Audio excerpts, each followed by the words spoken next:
ఇంటికి వెళ్ళి చెప్పండి.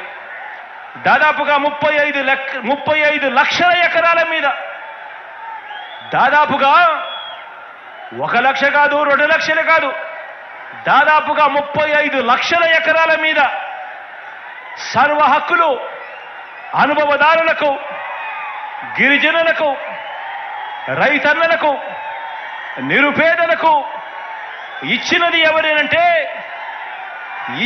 ఎవరు అంటే మీ జగన్.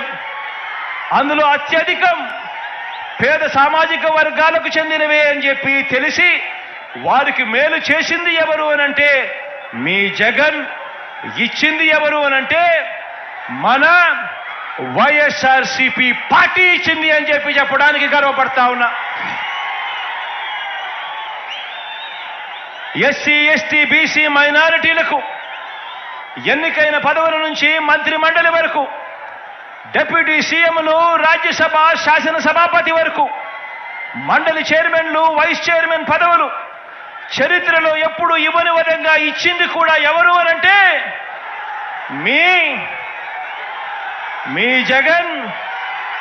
వచ్చింది ఎప్పుడు అనంటే మన వైఎస్ఆర్సీపీ ప్రభుత్వం వచ్చిన తర్వాతే అని చెప్పి ప్రతి ఇంటికి వెళ్ళి చెప్పండి.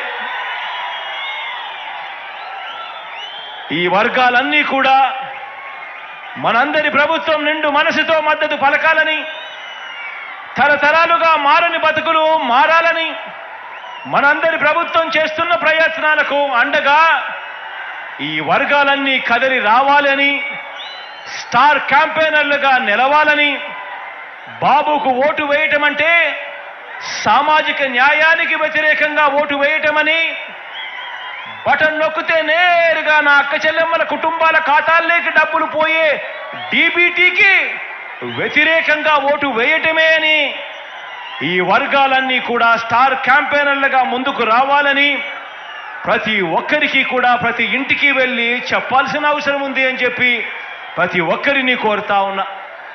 ఆలోచన చేయమని అడుగుతా ఉన్నా. గతంలో చంద్రబాబు నాయుడు గారి పాలన చూశారు, ఇంకా చాలా మంది పాలనలు చూశారు, చాలా రాష్ట్రాల్లో కూడా పాలనలు చూస్తూ ఉన్నారు.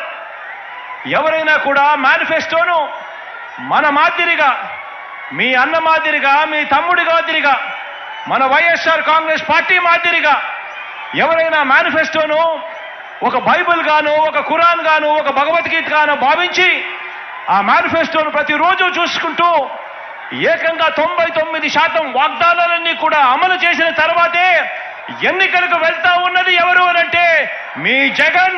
ఒక్క వైఎస్ఆర్ కాంగ్రెస్ పార్టీ మాత్రమే ఆ చిత్తశుద్ధి చూపుతా ఉంది అని చెప్పడానికి గర్వపడతా ఉన్నా.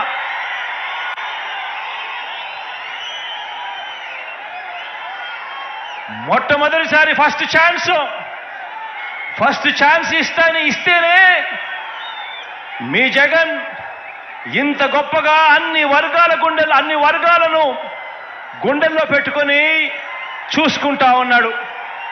మరి 3 సార్లు ముఖ్యమంత్రి అయిన చంద్రబాబు గారు, 14 ఏళ్ళు ముఖ్యమంత్రిగా ఉన్న చంద్రబాబు నాయుడు గారు ఇవన్నీ కూడా ఎందుకు చేయలేకపోయాడు అని చెప్పి ప్రతి ఒక్కరూ కూడా ప్రతి ఇంటికి వెళ్ళి కూడా చెప్పండి, అడగండి. అందుకే ఈ పెద్ద మనిషి చంద్రబాబు నాయుడు గారిని అడుగుతా ఉన్నా, అయ్యా బాబు, ప్రజలు మీకు ఎందుకు ఓటు వేయాలి అని అడుగుతా ఉన్నాను. జగన్ మార్పు ప్రతి గ్రామంలోనూ కనిపిస్తా ఉన్నప్పుడు, జగన్ మార్పు ప్రతి పేద ఇంట్లోనూ కనిపిస్తా ఉన్నప్పుడు, జగన్ మార్పు ప్రతి సామాజిక వర్గంలోనూ కనిపిస్తా ఉన్నప్పుడు, ప్రతి ప్రాంతంలోనూ కనిపిస్తా ఉన్నప్పుడు, ఇంతగా కనిపిస్తా ఉన్నప్పుడు అయ్యా చంద్రబాబు నీకు ఎందుకు ఓటు వెయ్యాలి అని చెప్పి ఇదే సందర్భంగా ఇదే వేదికపై నుంచి ఇక్కడే చంద్రబాబు నాయుడు గారిని అడుగుతా ఉన్నా.